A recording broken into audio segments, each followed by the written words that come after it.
Assalamualaikum warahmatullahi wabarakatuh. Perkenalkan, nama saya Nabila Taslim dengan NIM G7012478 dari kelas B sebagai praktikan praktikum analisis farmasi tahun 2026, di mana video ini saya buat guna untuk memenuhi tugas pendahuluan praktikum analisis farmasi percobaan 2. Langsung saja, nomor 1 yaitu jelaskan kriteria struktur kimia apa yang harus dimiliki oleh suatu molekul seperti paracetamol agar dapat diidentifikasi oleh spektrofotometri UV vis. Jadi, molekul itu bisa dianalisis menggunakan spektrofotometri UV vis apabila memiliki rumus molekul dengan ikatan rangkap dan pasangan elektron bebas. Kenapa? Hal ini karena elektron itu dapat menyerap cahaya UV maupun visible dan dapat berpindah dari tingkat energi yang lebih rendah ke energi yang lebih tinggi. Biasanya molekul ini memiliki sistem ikatan rangkap terkonjugasi akan lebih mudah menyerap cahaya. Selanjutnya nomor 2 yaitu jelaskan perbedaan fungsi dan sebutkan ciri-ciri gugus kromofor dan ausokrom dalam proses identifikasi sampel. Jadi gugus kromofor itu adalah bagian dari molekul yang berfungsi untuk menyerap cahaya UV maupun visible.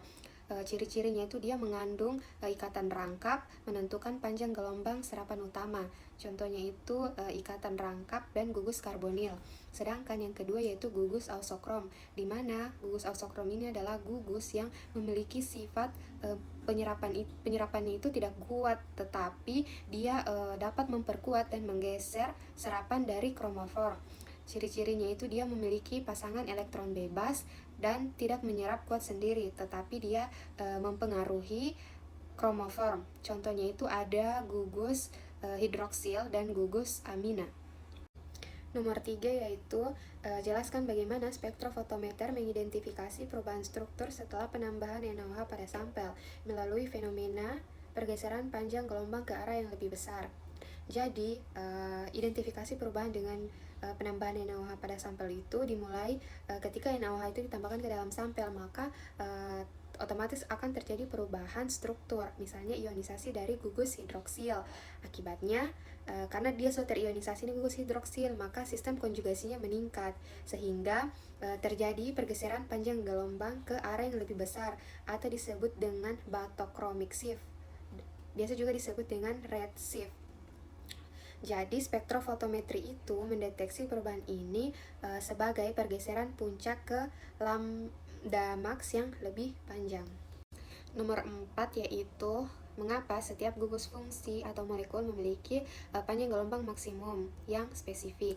Jadi, setiap molekul itu dia memiliki panjang gelombang maksimum atau lambda max itu yang berbeda-beda. Kenapa? Karena yang pertama perbedaan struktur elektronik, yang kedua panjang sistem konjugasi, dan yang ketiga itu jenis gugus fungsinya.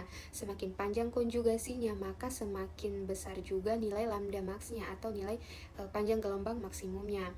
Oleh sebab itu, makanya ini lambda max ini atau panjang gelombang maksimum ini dapat dijadikan sidik jari atau identitas dari sebuah molekul. Nomor 5 yaitu berdasarkan prinsip hukum Lambert-Beard, jelaskan mengapa pengukuran kadar suatu sampel harus dilakukan pada panjang gelombang maksimum. Jadi hubungannya dengan hukum Lambert-Beard itu kan kita ketahui, hukum Lambert-Beard itu dia menyatakan bahwa absorbansi sama dengan absorsivitas dikali panjang lintasan dikali dengan konsentrasi.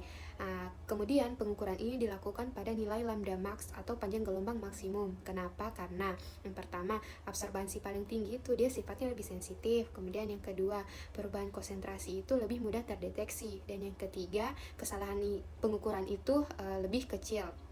Jadi nilai panjang gelombang maksimum ini atau lambda max ini dia dapat memberikan hasil yang paling akurat dan stabil. Jadi kesimpulannya, spektrofotometri UV vis itu dia sangat bergantung pada keberadaan kromoform, pengaruh ausokrom, serta pemilihan panjang gelombang maksimum untuk analisis yang akurat. Sekian video tugas pendahuluan yang dapat saya buat, lebih dan kurangnya saya mohon maaf. Wassalamualaikum warahmatullahi wabarakatuh.